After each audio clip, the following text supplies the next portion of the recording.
오늘 함께 나누고자 하는 이 말씀의 주제는 여러분이 간간히 제 설교를 통해서 들으셨던 단어입니다.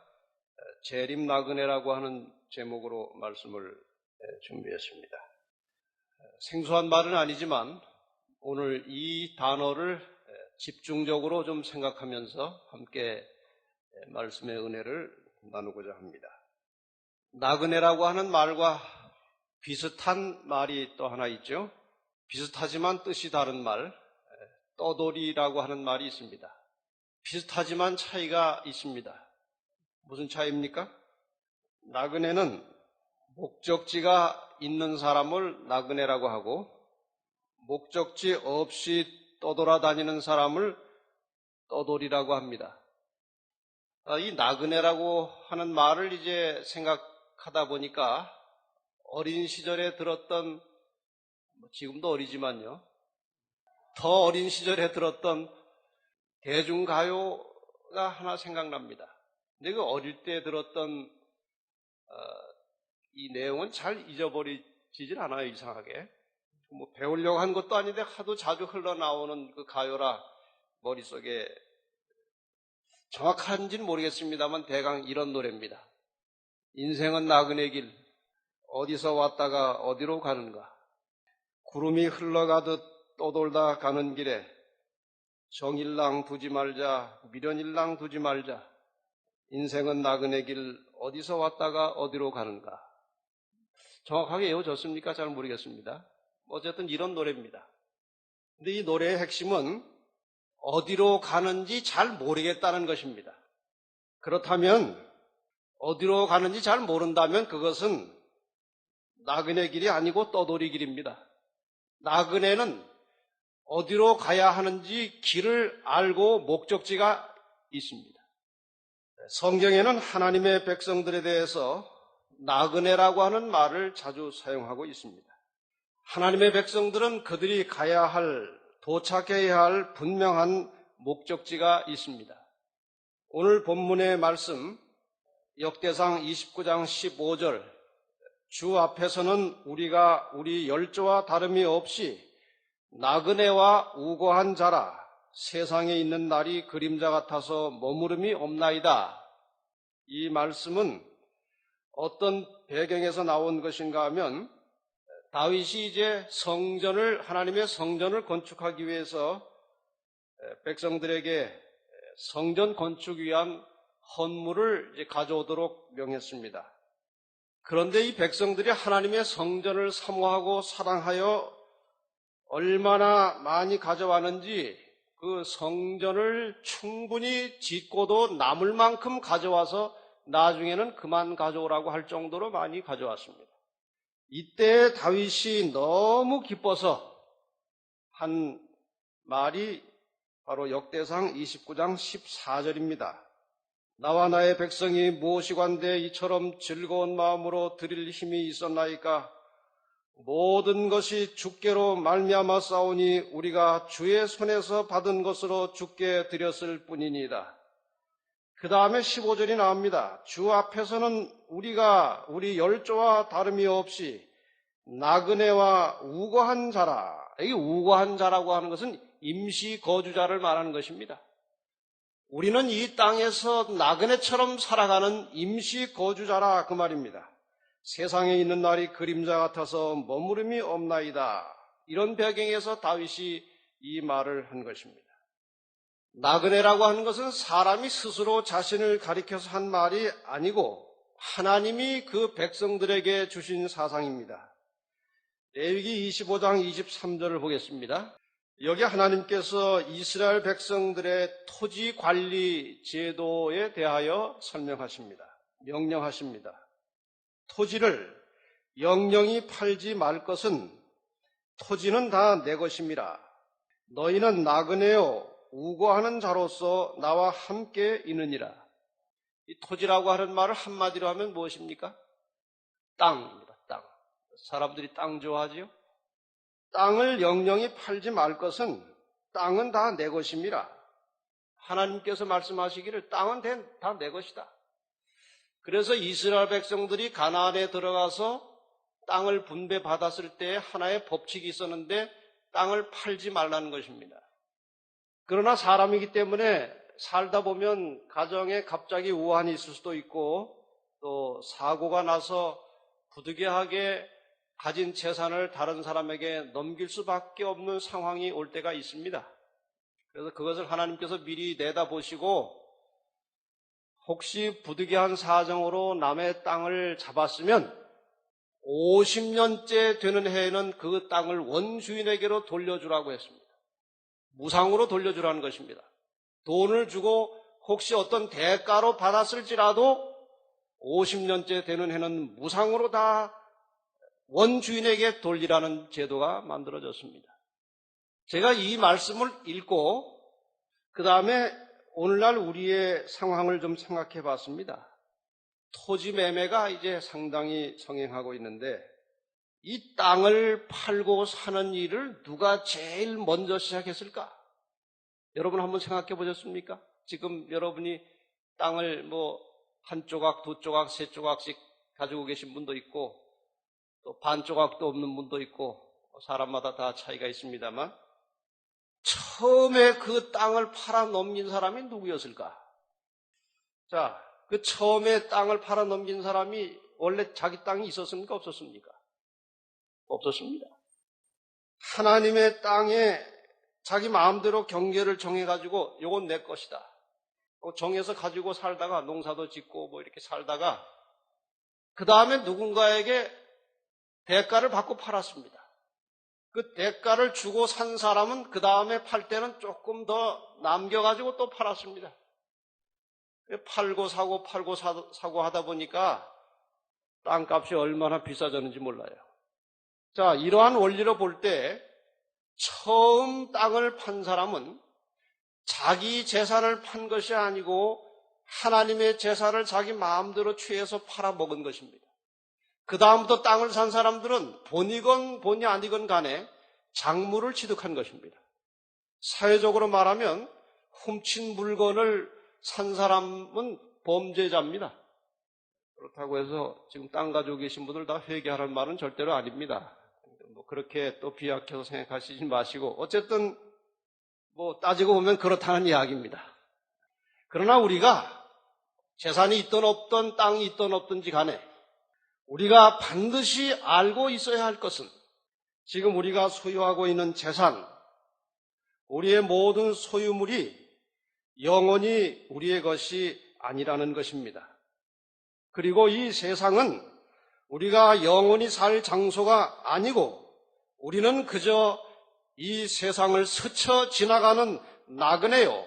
이 땅에 임시로 거주하고 있다는 점을 잊어서는 안 됩니다. 성경에 나오는 모든 영적인 신앙적인 위대한 인물들은 그러한 사상을 가지고 살았습니다. 먼저 요셉의 이야기를 조금 생각해 보겠습니다. 이스라엘의 조상, 원조상은 아브라함이지만 그 민족적으로 조상을 말하자면 또 야곱을 그들의 조상이라고 할 수도 있습니다. 그 야곱의 12아들에 의해서 이제 민족이 퍼져나갔으니까요. 그 11번째 아들 요셉이야말로 파란만장한 인생을 산 사람입니다. 아시는 대로 어린 나이에 형들에 의해서 남의 나라 애굽에 팔려갔습니다. 애굽에 팔려간 후로 이 요셉의 인생은 정말 하늘과 땅을 오르고 내리는 것과 같은 정말 아주 파란만장한 인생을 살았습니다.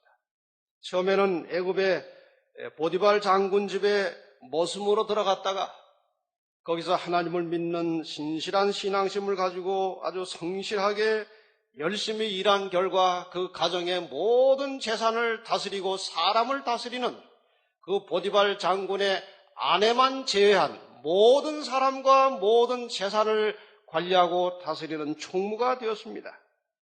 그런데 또 한때 그 주인 마님의 그 이상한 행동 때문에 이렇게 저렇게 해서 억울한 감옥살이를 또 여러 해 살게 되었습니다. 또 감옥살이 하는 중에 이런저런 여러분 이야기를 잘 아시는 이야기입니다만 왕의 떡 맡은 관원, 술 맡은 관원이 이제 감옥에 들어왔는데 그 꿈을 잘 해석해 주었고, 마침내 이런저런 여정을 거쳐서 애굽의 총리가 되었습니다. 머슴으로 살다가 감옥살이도 하다가 그 큰 애굽이라고 하는 나라의 총리가 된 것입니다. 그런데 그가 어떤 형편에 처하든지 머슴살이를 하든지 가정총무가 되었든지 옥살이를 했든지 간에 언제나 하나님과 올바른 관계를 맺고 요동치 않는 믿음을 가졌기 때문에 마침내 그는 신앙적으로 인간적으로 위대한 승리자가 된 것입니다. 우리는 이 요셉의 이러한 삶을 통해서 몇 가지 깊이 간직해야 할 교훈이 있습니다. 사람마다 자기의 사상과 자기의 삶을 일관성 있게 지배하는 어떤 신념과 신앙을 가지고 사는 것은 대단히 중요한 일입니다. 그런데 그것이 비록 신앙이라 할지라도 올바르지 않은 신앙에 인생을 걸고 목숨을 걸고 열심을 내는 것은 아주 미련하고 무모한 일입니다. 신앙에도 여러 종류가 있습니다. 이것은 신앙이라고는 할 수는 없지만 무신, 불신, 아예 하나님을 인정하지도 않고 믿지도 않는 것입니다. 그것을 우리는 무신 혹은 불신이라고 합니다. 헛된 것을 열심히 믿는 것을 미신이라고 합니다. 미신. 또 어떤 말씀을 듣고 살펴보지도 않고 무조건 믿는 것을 맹신이라고 합니다. 맹신. 살펴보지도 않고 생각지도 않고 남이 해주는 말을 그냥 무조건 믿는 것을 맹신이라고 합니다. 그런데 또 어떤 것을 듣고 나서 야 이것이 올바르다고 딱 판단이 되면 물불을 가리지 않고 미친 듯이 열광해서 믿는 신앙을 광신이라고 합니다. 신앙을 갖는다는 것은 그런 신앙을 말하는 것이 아닙니다. 진정한 신앙은 하나님께서 내려주신 하나님의 뜻을 찾아서 그 말씀에 맞추어서 나의 삶을 이루어가는 것이 진정한 신앙입니다. 하나님의 말씀이 내 사상과 내 신념과 내 삶을 지배하도록 하는 것이 그것이 진정한 신앙입니다. 그리고 이것은 인간의 영원한 운명을 결정짓는 것입니다. 누구든지 하나님의 말씀에 귀를 기울이고 그 말씀에 대하여 변치 않는 신뢰심을 가지고 그분과 깊은 관계를 맺고 사는 사람은 반드시 성공적인 인생을 살 수 있습니다. 믿으십니까? 이것은 역사를 통해서 확증된 사실입니다.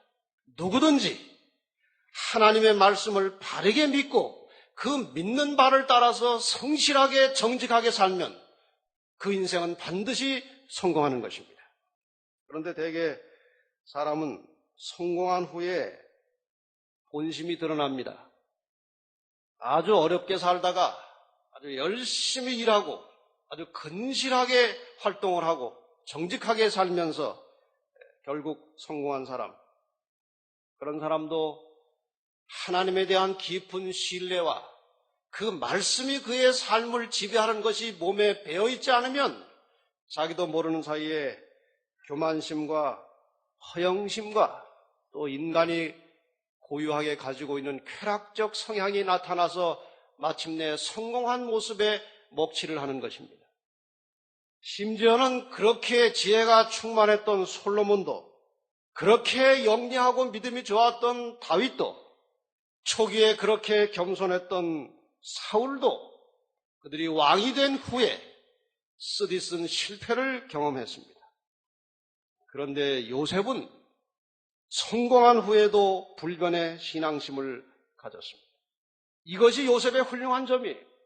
어떤 점에서 그렇게 됐는지 조금 구체적인 이야기를 한번 드리겠습니다. 그 요셉의 가족들이 가나안에 살고 있었죠. 요셉은 이제 멀리 떨어져서 애굽 나라에 팔려와서 마침내 이제 총리가 되었고, 그 형제들이나 아버지는 완전히 그 아들이 죽었다고 생각하고 있었고, 그 형제들은 아마 팔려가서 종노릇하면서 죽을 고생을 할 것이다. 그런 막연한 생각을 가지고 있었을 것입니다. 그런데 뭐 아시는 이야기대로 정말 신비한 그 역사를 통해서 요셉의 모든 가족들이, 야곱의 가족들이 마침내 애굽에 들어왔는데 약 70명이 이제 애굽에 들어와서 새로운 삶을 시작하게 되었습니다. 그 이스라엘 가족, 요셉의 모든 형제들과 가족들이 애굽에 들어왔을 때에 바로 왕은 기분이 안 좋았을까요? 좋았을까요? 한번 잘 생각해 보세요. 기분이 안 좋을 리가 없습니다. 왜냐하면 지금 이 바로는 누구 덕분에 큰 소리 치고 지금 왕노릇하고 있습니까? 지금 연속해서 흉년이 들고 있어요. 그런데 백성들에게 먹을 것이 창고에 꽉 차 있는 것입니다. 누구 덕분에? 요셉 덕분에. 그래서 요셉의 가족들이 왔을 때 이 바로 왕은 굉장히 기분이 좋아가지고 내가 요셉의 은혜를 조금이나마 보답할 기회가 왔다 생각을 하고 그 요셉의 형제들에게 높은 관직을 주어서 조금이나마 보답하려고 했습니다. 부조와 선지자라고 하는 책 233페이지에 보면 이런 기록이 있습니다. 왕은 총리 대신에 요셉에게 대한 감사의 마음으로 그들을, 요셉의 형제들을 그 나라의 높은 관직에 임명하여 영화롭게 하고자 할 것이었으나 진심으로 여호와를 경배하는 요셉은 그의 형제들을 이교의 궁정에서 당하게 될 시험에서 구원하고자 힘썼다. 지금 가만히 보니까 왕이 그 형제들에게 왕궁에서 일할 수 있는 높은 관직을 주려고 하는 것입니다. 그런데 요셉은 자기가 궁정에서 살면서 어떤 유혹과 어떤 위험이 있는지를 요셉은 너무나 잘 알고 있었습니다. 그래서 지금 저런 상태에 있는 형제들을 궁정에다가 관직을 주어서 데려다 놓으면 분명히 타락할 것이고 세속화할 것이 보였습니다. 그래서 형제들에게 잘 권고를 했습니다. 그리하여 요셉은 형제들을 권고하여 왕이 물을 때에 그들의 직업을 솔직히 말하도록 하였다. 그들의 직업은 목축이었습니다. 근데 이 애굽 사람들은 그 원인은 뭐 잘 모르겠습니다만 목축하는 사람들을 경멸하고 있었습니다. 그래서 목축하던 사람들을 왕궁에다가 데려다가 이렇게 큰 관직을 주는 것을 아마 꺼려할 것이라고 요셉이 알고 있었기 때문에 형들에게 절대로 거짓말하지 말고 우리의 직업이 목축이라는 사실을 확실하게 알리라고 이야기했습니다. 그러면 아마 바로가 그들에게 관직을 주는 것을 보류할 것이기 때문에 그런 것입니다. 그 다음 말은 상당히 중요합니다. 야곱의 아들들은 이 권고를 따르고 또한 그들이 이 땅에 얼마 동안 체류하기 위하여 온 것이지 이곳에 영주하려고 온 것이 아님을 주의 깊게 말하여 원할 때에 언제든지 떠날 권리를 보유하였다. 이 말이 잘 이해가 가시죠? 사실 이 바로는 그 요셉의 형제들이 이 애굽의 기왕에 왔으니 이 좋은 땅에서 계속해서 그냥 평생도록 그렇게 살게 하려고 계획을 가지고 있었습니다. 그러나 이 요셉의 형제들과 요셉은 우리가 여기 영주하려고 온 것이 아니고 이 기근 동안에 잠시 피해서 온 것이고 우리는 다시 우리의 고향으로 돌아가야 된다는 사실을 확실하게 밝혔습니다. 그래서 떠날 권리를 가지고 살았다 이것입니다. 지금 이 말씀을 통해서 우리는 세 가지 중요한 교훈을 취해야 할 것입니다. 첫째는 인간이 만들어 놓은 자리를 탐하지 않았다는 것입니다. 요셉과 그의 형제들은 사람이 만들어서 제공하는 자리에 탐심을 벌였습니다. 우리 인생 나그네의 길에서 가져야 할 중요한 마음, 우리가 살아야 할 아주 중요한 삶의 태도는 이 나그네 길을 가는 동안에 절대로 사람이 만들어 놓은 자리를 탐하지 말라는 것입니다. 어떤 사람은 자리를 탐하다가 그 자리가 자기에게 돌아오지 않으면 자기가 또 자리를 만들어 앉는 사람들이 있어요. 특히 요즘 사람들은 그 자리를 굉장히 좋아합니다. 왜 좋아하는가 하면 그 사람이 어떤 자리에 무슨 일을 맡고 있느냐에 따라서 사람들이 대하는 태도가 다르거든요. 그것이 진심이건 진심이 아니건 간에 아주 초라한 복장을 하고 있다가도 내가 어느 부서의 차관입니다 하면은 태도가 달라지거든요. 제가 어느 한 목사님의 명함을 받았습니다. 근데 명함을 받고 되게 이제 명함이 앞에 한글로 되어 있고 뒤에 영어로 되어 있기 때문에 영어로는 어떻게 되어 있나고 뒷면을 봤더니 거기에 그 직책이 꽉 차 있어요. 제가 직책을 다는 일일이 읽진 않겠습니다. 왜냐하면 혹시 본인에게 누가 될 것 같아서.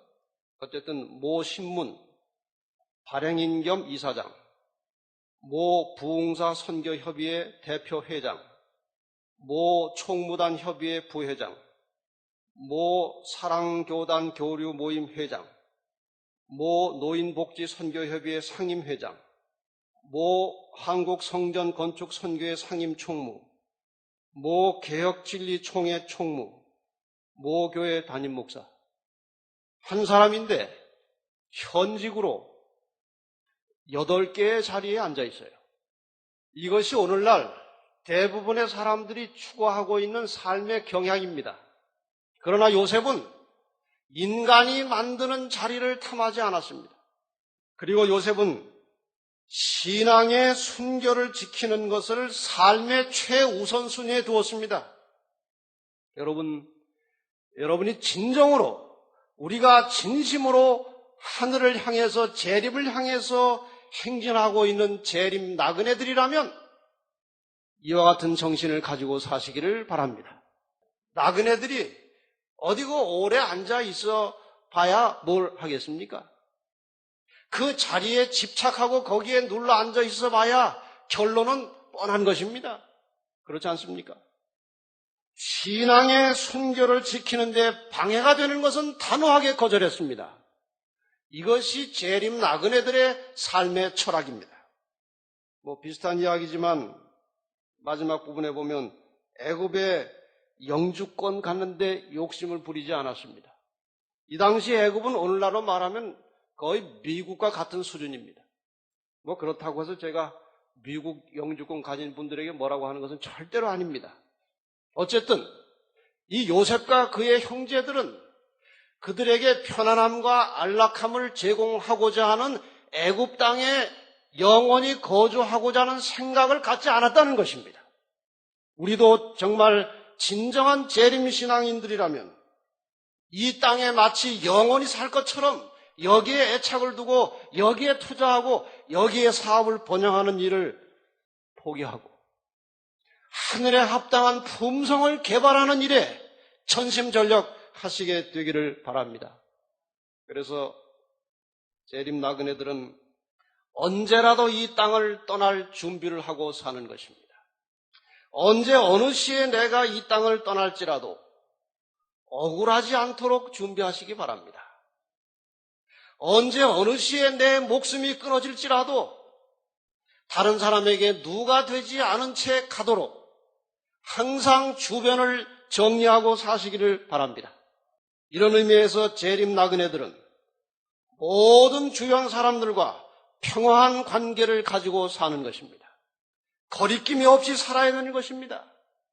언제 어느 순간에 내 목숨이 끊어질지라도 언제 주님께서 오실지라도 미련 없이 하나님을 맞이하고 하늘에 갈 수 있도록 그렇게 단순하게 준비된 삶을 사는 것이 나그네들의 생활 철학입니다. 인간관계뿐만 아니라 우리의 인간의 삶에 큰 비중을 차지하고 우리를 지배하고 있는 또 하나의 굴레는 돈입니다. 많은 사람들이 돈 때문에 울고 웃습니다. 개인마다 사정이 다 분분하기 때문에 또 불가피한 일들이 자꾸 생기기 때문에 이래라 저래라 말할 수는 없습니다만 저도 어떤 일을 당할지 모르는 연약한 사람이고요. 그러나 분명한 원칙은 언제 내 목숨이 끊어질지라도 사람들에게 줄 것을 남겨두고 가서는 안 되는 것입니다. 그래서 그리스도인들은 항상 자기가 완전히 망하고 손해가 될지라도 남에게 줄 것은 주고 깨끗하게 사는 인생 철학이 필요한 것입니다. 어떤 사람들 지갑을 이렇게 열 때 보면은 카드가 한 10장은 돼요, 10장. 백화점 카드, 슈퍼 카드, 은행 카드, 농협 카드, 국민은행 카드, 이렇게 해가지고. 한 장 한 장 뽑을 때마다 어디 가서 좀 더 뭘 싸게 사는 거예요. 그 관리하기가 참 얼마나 힘들까, 그런 생각이 들어요. 어떤 사람은 사방에 월부가 깔려 있어요. 그래서 이번 달에 이거 나오고 저거 나오고 이거 나오고 저거 나오고 굉장히 복잡하게 살고 있습니다. 그런데 정신을 쓰고 살다 보니까 하나님 말씀이 머리에 잘 안 도는 것입니다. 월말은 다가오고 나가야 될 것은 많은데 가진 것은 없고 이걸 어떻게 갚나.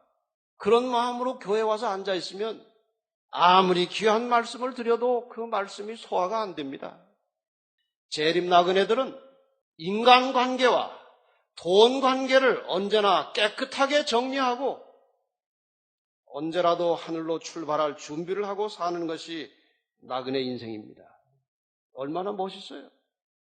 지금 현재 나의 삶이 아무리 안락하고 풍요해도 이 땅이, 이 세상이 나와 내 후손이 영원히 살 것이라고 하는 기대와 희망을 갖는 것은 어리석은 생각입니다.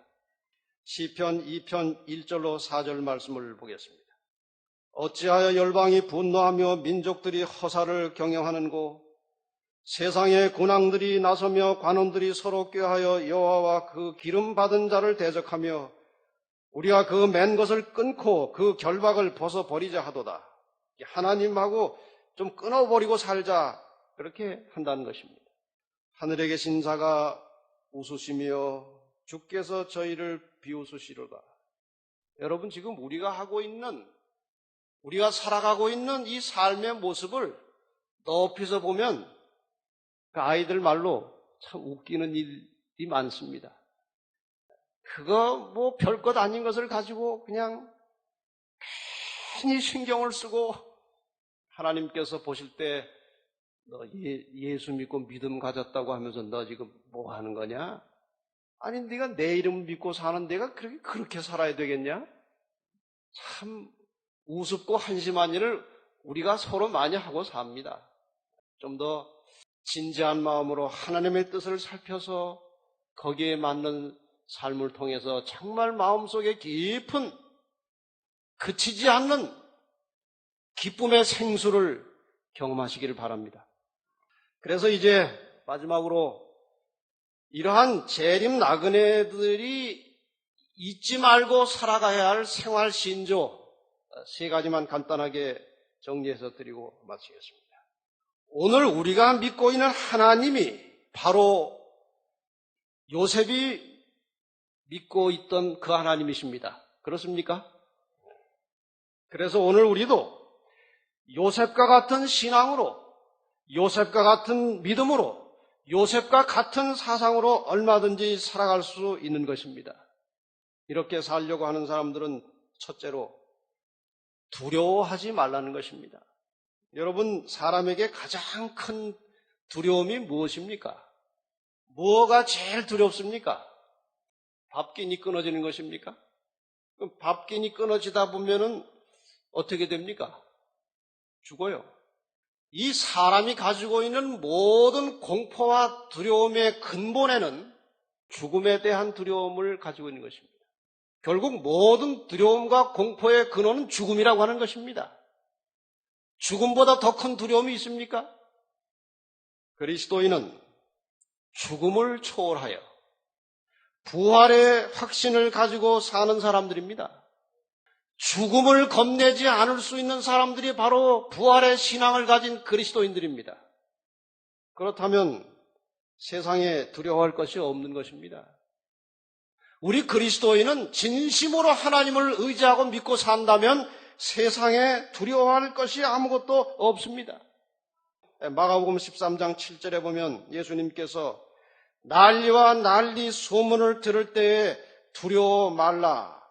이런 일이 있어야 하되 끝은 아직 아니니라. 여러분 지금 신문을 보면 참 끔찍합니다. 어떻게 인간의 탈을 쓰고 이러한 일을 저지르고 살아야 하는지 정말 한탄스러울 때가 한두 번이 아닙니다. 이러한 소문 들을 때에 두려워하지 말라 그랬습니다. 만왕의 왕이시고 온 우주의 주인 되시는 하나님을 아버지로 모시고 살아가는 그리스도인들, 이 세상을 나그네처럼 살아가는 하나님의 백성들은 이 땅에 두려워할 것이 아무것도 없습니다. 이 세상에 권세 있는 사람들이나 부요한 사람들 앞에서 그들을 부러워하거나 위축될 필요가 전혀 없습니다. 그거 아무것도 아닙니다. 물론 그들의 성실한 노력과 그 근실한 삶에 대해서 우리가 존경할 필요는 있지만 그들을 부러워하거나 어려워할 필요는 없습니다. 그리스도인들은 언제나 하나님을 믿는 신앙에 기초하여 당당함, 여유 있는 생각이 필요합니다. 그렇다고 사람을 멸시하거나 스스로 교만해서는 안 되겠지만 어쨌든 우리는 만왕의 왕이신 하나님을 믿고 살아가는, 이 땅을 스쳐 지나가는 임시 거주자들이기 때문에 이 땅에서 일어나는 어떠한 일에 대해서도 우리는 두려워할 것이 없습니다. 여기 교회증언 9권 10페이지에 보면 우리는 주께서 우리를 인도해 오신 길과 우리의 과거 역사를 통하여 주신 그분의 가르침을 잊어버리는 것 외에는 미래를 위하여 두려워할 것이 전혀 없다. 딱 한 가지 두려워할 것이 있는데 하나님께서 나를 지금까지 인도해 오셨던 그 손길을 잊어버리는 것 외에는 두려워할 것이 없습니다. 언제나 하나님은 우리의 방패가 되시고 우리의 인도자가 되시고 우리에게 모든 것들을 공급해 주시는 분이십니다. 아무것도 우리에게는 두려울 것이 없습니다.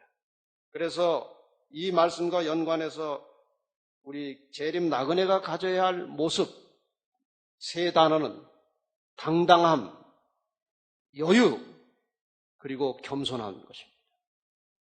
이러한 모습을 가지고 살 때 그리스도인은 정말 멋지게 세상을 살면서 다른 사람들에게 빛이 될 것입니다. 두 번째, 염려하지 말라는 것입니다. 이 땅에 지금까지 일어났던 어떤 큰 사건도 세계 대전이나 9.11 테러 사건이나 이라크 전쟁 이런 것들도 장차 있게 될 예수 그리스도의 재림에 비하면 아무것도 아닙니다. 우리는 재림 나그네들은 이 지구상에 일어나게 될 가장 큰 엄청난 사건을 기다리고 기대하고 사는 사람들입니다. 그 이하 어떠한 일도 우리에게 별 것이 아닙니다. 그렇지 않습니까? 저는 그 중고등학교 시절에 그런 생각을 얼핏 한 기억이 나요. 이제 살다 보면 그 부모님에게, 어머니에게 그 야단 맞을 일이 가끔 생겨요. 자, 이 야단을 어떻게 피할 것인가? 사실 멀리 내다보면 별 것도 아닌데, 그 당시로서는 굉장히 그게 이제 두렵고, 이제 일이 커요. 근데 제가 종종 무슨 생각을 그때 했는가 하면은 믿음도 별로 없었으면서, 뭐 야단 맞을 생각을 하다가 그 공포심을 지우는 방법의 하나로 예수님의 재림을 생각했어요. 사실 그 뭐 예수님 재림 하시면 아무것도 아닌 일인데 이런 게 다. 그런 생각이 얼핏 납니다. 우리가 지금 이 세상에서 당면하는 여러 가지 일들, 뭐 어떤 일은 뭐 당장 뭐 큰일 날 것처럼 대단한 일도 당하기도 하고 뭐 사건도 당하기도 하지만 그리스도의 재림이라고 하는 이 마지막에 일어날 그 엄청나고 가장 큰 사건을 생각하면 이 땅에서 우리가 만나는 것들은 다 사소한 것들입니다. 우리 재림 신앙인들은 이 땅의 어떠한 사건도 그렇게 굉장한 것으로 간주할 만한 가치가 없어요. 우리는 죽음을 초월하여 부활의 신앙을 가지고 사는 사람들이고 그리스도의 재림이라고 하는 우주적인 사건을 기다리고 사는 사람들입니다. 좀 더 마음을 넓히고 시야를 넓게 보고 길게 보고 이 땅에서 일어나는 사소한 일들에 대하여 하나님께 다 맡기시고 평안한 마음으로 사시기를 바랍니다. 하나님께서 우리에게 그것을 요구하십니다. 마태복음 6장에 있는 말씀을 보고 마치겠습니다. 오늘 이 재림 나그네라고 하는 이 개념과 이 사상을 가지고 이 성경절을 다시 한번 주의 깊이 읽어보겠습니다. 너희 중에 누가 염려함으로 그 키를 한 자나 더할 수 있느냐? 또 너희가 어찌 의복을 위하여 염려하느냐? 들의 백합화가 어떻게 자라는가 생각하여 보라. 수고도 아니하고 길쌈도 아니하느니라. 그러나 내가 너희에게 말하노니 솔로몬의 모든 영광으로도 입은 것이 이 꽃 하나만 갖지 못하였느니라. 오늘 있다가 내일 아궁 위에 던지우는 들풀도 하나님이 이렇게 입히시거든 하물며 너희일까 보냐 믿음이 적은 자들아. 그러므로 염려하여 이르기를 무엇을 먹을까 무엇을 마실까 무엇을 입을까 하지 말라. 이는 다 이방인들이 구하는 것이라.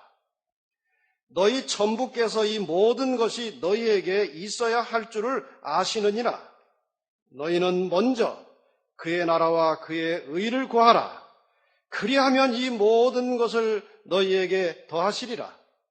34절은 다 같이 읽겠습니다. 그러므로 내일 일을 위하여 염려하지 말라.